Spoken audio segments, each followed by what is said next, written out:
So on here, I talk a lot about, the simple index funds like the S&P 500, those ETFs such as VOO, SPLG, IVV, the SPY, different things like that, right? Now I wanted to spend some time today to talk about some growth funds, growth ETFs that are specifically designed to beat the market, and help your investments grow, have a higher growth over time. Now, first up, we have VUG, Vanguard's Growth ETF. It's about $412 right now, and year to date up about 33%. As you can read here, this fund tracks an index of large cap stocks in the U.S. Holdings are selected and weighed based on growth factors. Number of holdings include 185, and the inception date when they created this fund, January 26th of 2004.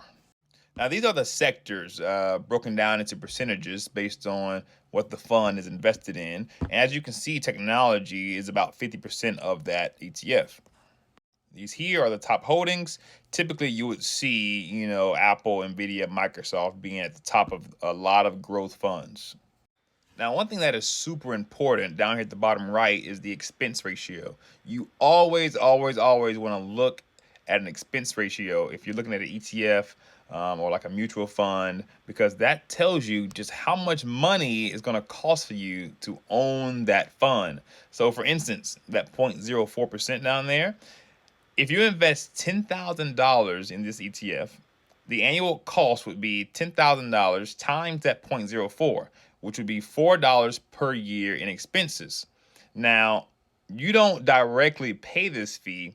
Instead, it's deducted from the fund's returns before they are distributed to you, the investor. So, if the ETF's gross return is about 10% for that year, your net return would be approximately 9.96%, considering that expense ratio. That's why it's so important for you to figure out your expense ratios and make sure that they are low as possible. Next up, we have SCHG, another very popular growth ETF, up about 36% year to date. Talks about here how they kind of track the Dow Jones US Large Cap Growth Total Stock Market Index, which selects growth stocks from 750 of the largest US companies by market cap. Number of holdings, 230. And their inception date when they began, the ETF started December 11th of 2009. Here's a breakdown of their sectors, technology being about 48%. And here are their top holdings, that Apple, Nvidia, Microsoft once again. And down here at the bottom left, you can see their expense ratio being at 0.04, just like the other ETF I just mentioned. Now, this next ETF, FTEC, way more technology focused, and it also has a higher expense ratio than the other two I just showed you. Now, they track a market cap weighted index of stocks in the broad U.S. information technology sector, 296 holdings, and they were started October 21st of 2013. As I mentioned earlier, 99% technology focused. These are the top 10 holdings, Apple, Nvidia, Microsoft once again.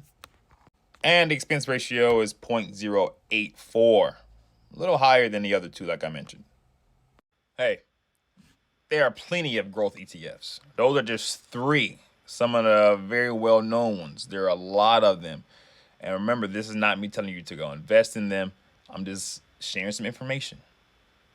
Because remember, always do your own research.